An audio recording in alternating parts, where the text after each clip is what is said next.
Unrivaled versus the WNBA. So, let's get to the segment.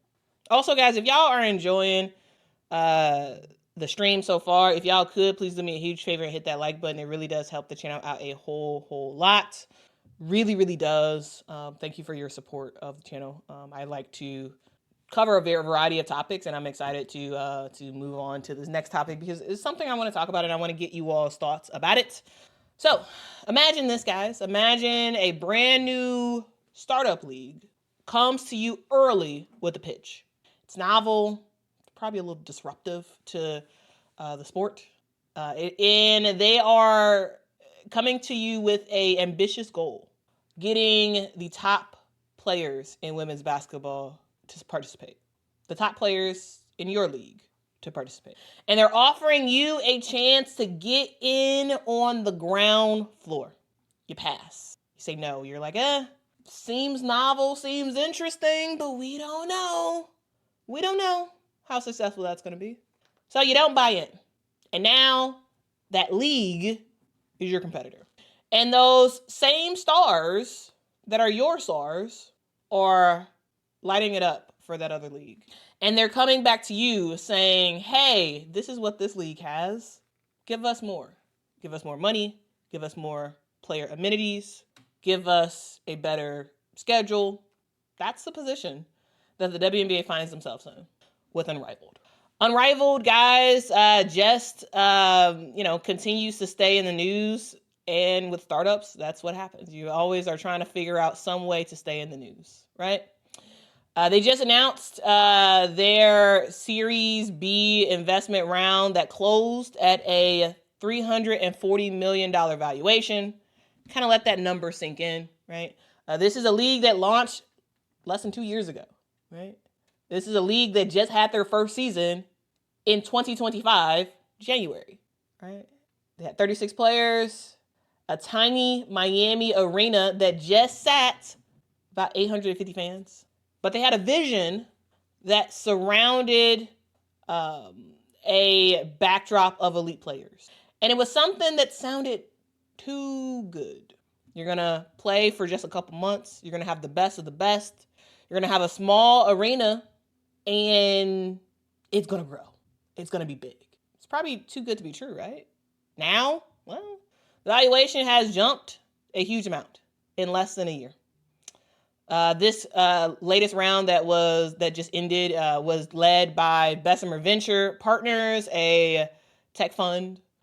We also saw the Serena Ventures Fund invest as well. A thing to note about that, and this is something that Serena actually tweeted about. Serena herself did not invest in Unrivaled, right? She did not actually invest personally in Unrivaled.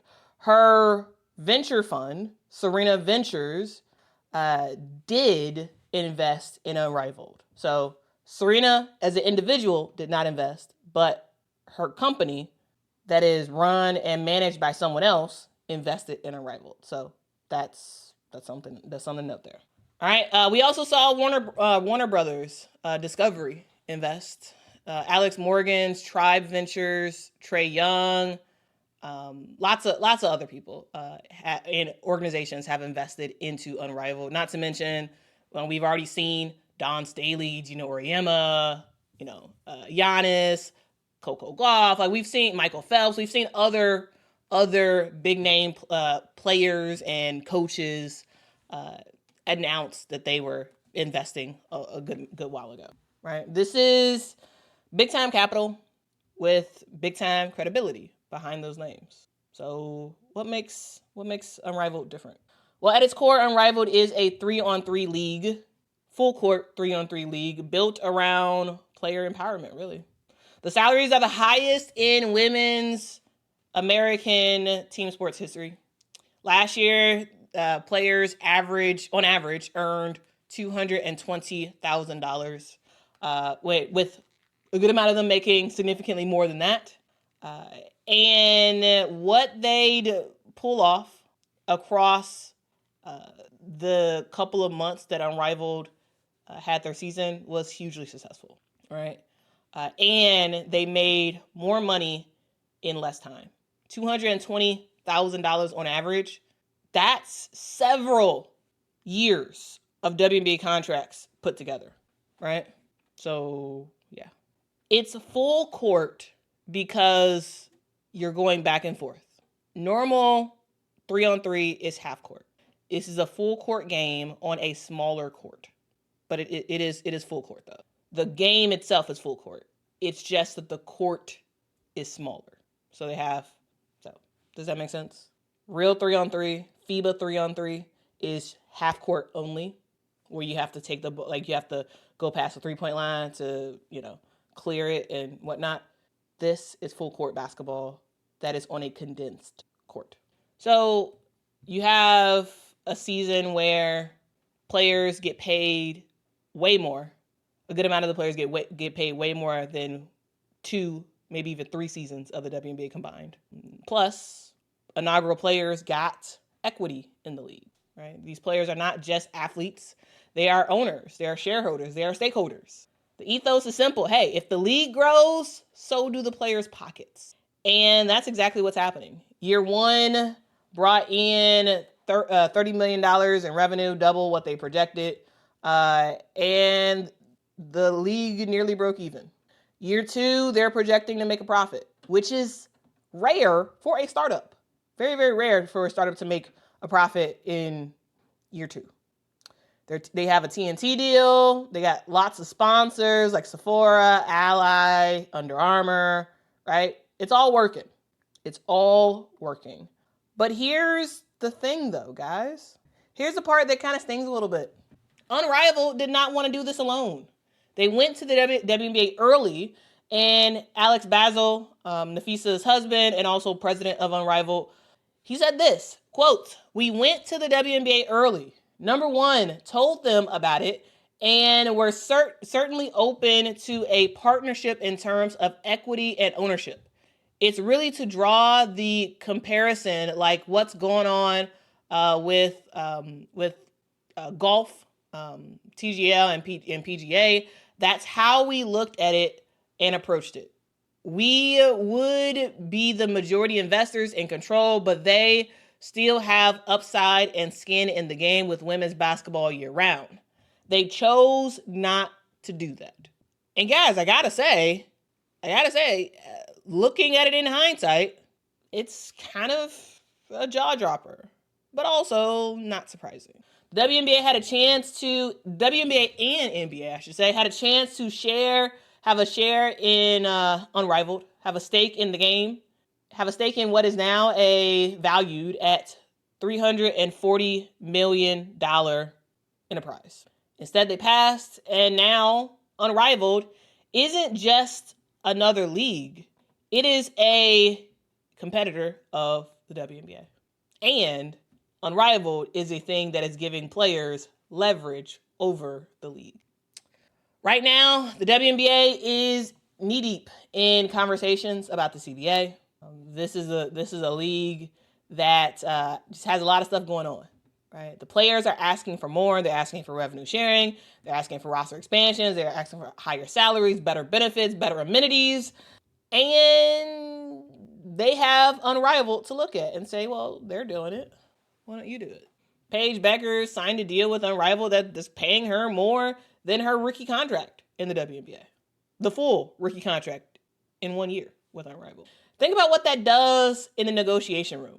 That it's like, well, the WNBA is not really giving me favors anymore because I could just full-time do Unrivaled and make way more money.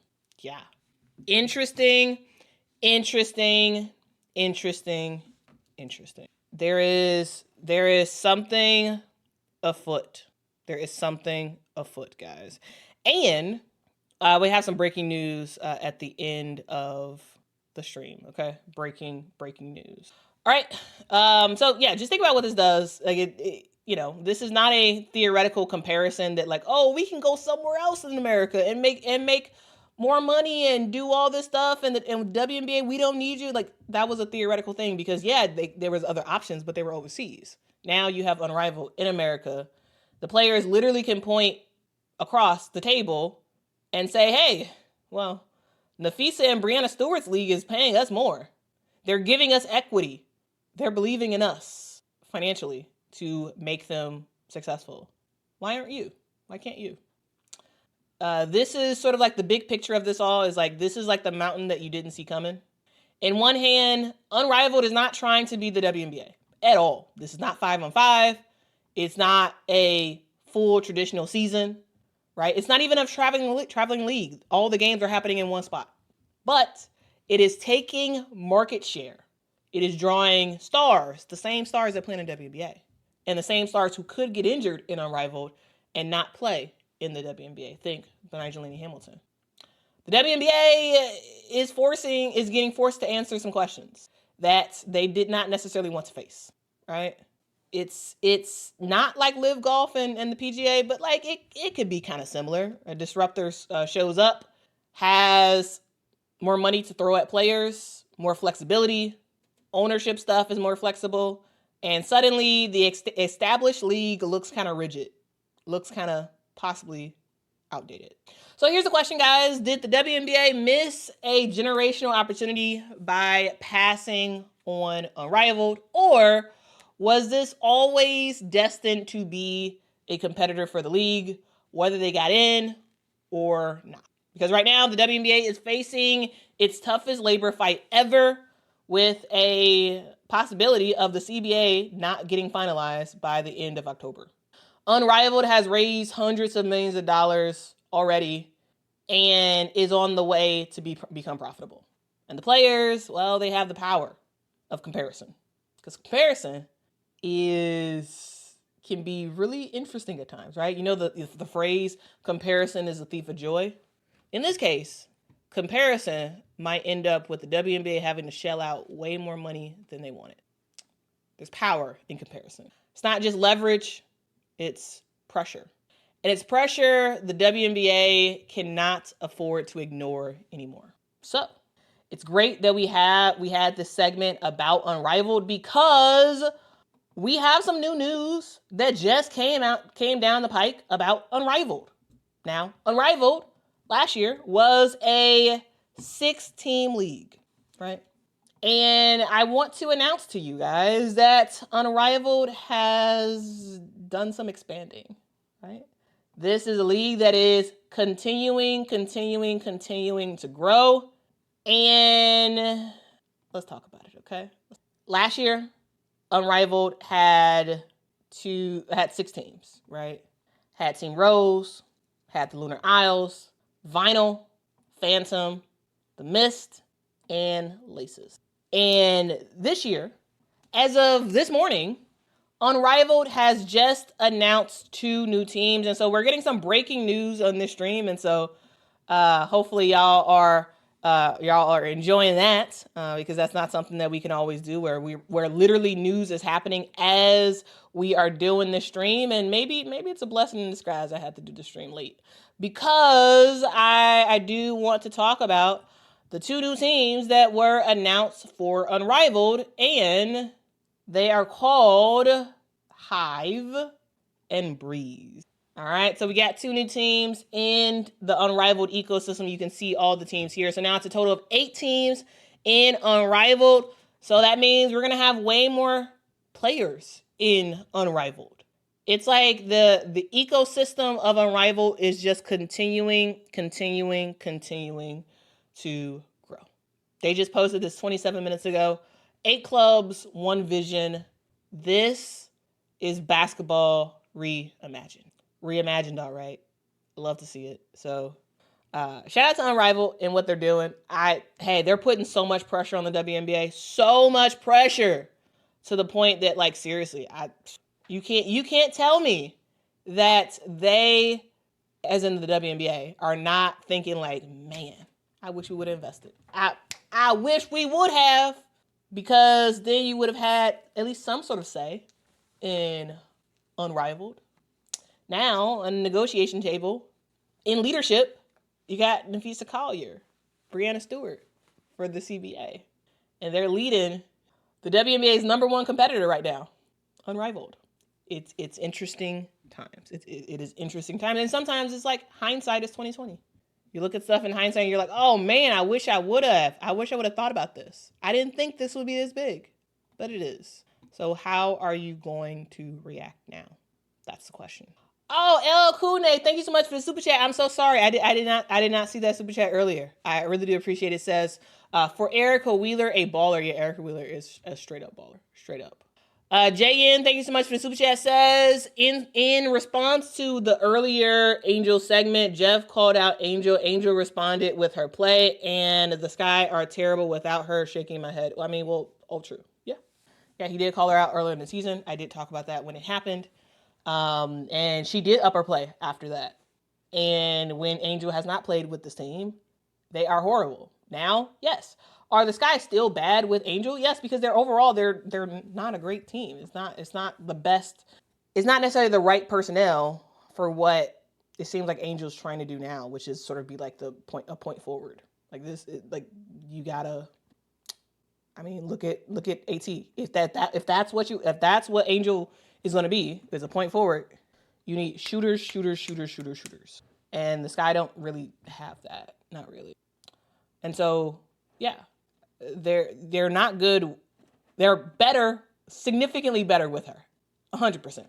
But without her, oh, they're trash. Like really, really bad. Really bad. Yeah.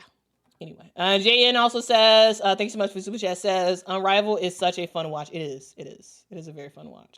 And I was someone who bought the founding fan box. Like that was a box that like they sold, and I quickly bought that thing. And I got Unrivaled merch. I got Unrivaled stickers and whatnot. I was able to go to an Unrivaled game in Miami. Shout out to the awesome person on the internet who gave me one of their tickets. I really do appreciate that. This year, I'm looking forward to going again and doing more coverage of Unrivaled, not just as a fan, but also as a media person. And so that should be really fun. But Unrivaled is doing something special, really, really special. And it's just, yeah, it's interesting that the WNBA is,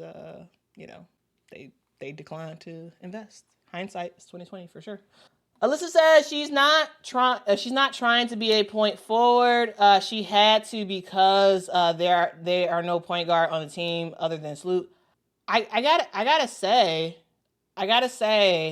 that I do think she wants to be a point forward. And honestly, maybe it's actually no, I'm not gonna say that because people are gonna twist my words and make it seem like I think what Angel was forced to do in this season has been beneficial to her because she has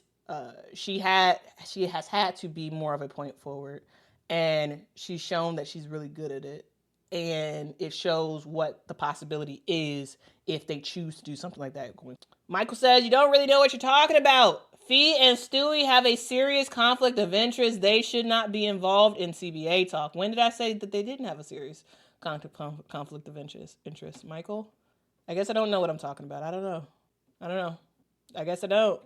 It's interesting how people put words in other people's mouths and be like, oh, you don't know what you're talking about. Well, you didn't listen. Well, I mean, I very skimmed the conflict of interest thing, but like, yeah. Anyone with two eyes can really see that it's a conflict of interest. It is. But at the end of the day, that's what is happening. So it is what it is. All right, guys, I have to go. I do want to say thank y'all so much. Henry says, the fact remains Unrivaled begged Caitlin Clark. Caitlin Clark said no. Yeah, they wanted Caitlin Clark, of course. Why wouldn't they want Caitlin Clark? It makes sense to me. Yeah, of course. They really wanted Caitlin to play. They tried their best. And yeah, I get it. I get it. Of course. And she said no. I mean, hindsight, it's probably a good thing she said no, because with the injuries that she had that she's had this year, like, what if that would have like already happened? What if that would have happened in Unrivaled? You know what I'm saying? And then she would have maybe even miss all of the WNBA season. I think the risk that everyone has is like, yes, Unrivaled is a great opportunity. It's amazing. However, you do have to worry about injuries. And so, yeah, they wanted her. They made that known, and she said no. Guaranteed they also wanted Asia Wilson. And Asia Wilson is like, no, right? I get it. They got to shoot their shot, and we'll see what happens. We'll see if Caitlin plays this season on Unrivaled. She could. Maybe, maybe not. Either way, Unrivaled is going to be a great watch, regardless of whether or not Caitlin or Asia or pick another star wants to play. I gotta say, I think Caitlin would do great in Unrivaled. I really do. Like, full court 3-on-3. Oh, I could see her torching, especially because it's a condensed court. It's not like a normal full court. It's a condensed full court, and so she would kill. But we'll see. We'll see what happens. Maybe one of these two new teams will be Caitlin's team. Who knows? I'm just saying. All right, I gotta go to work because I don't want to be late. All right, see y'all in the next one. Till next time, guys. Bye bye.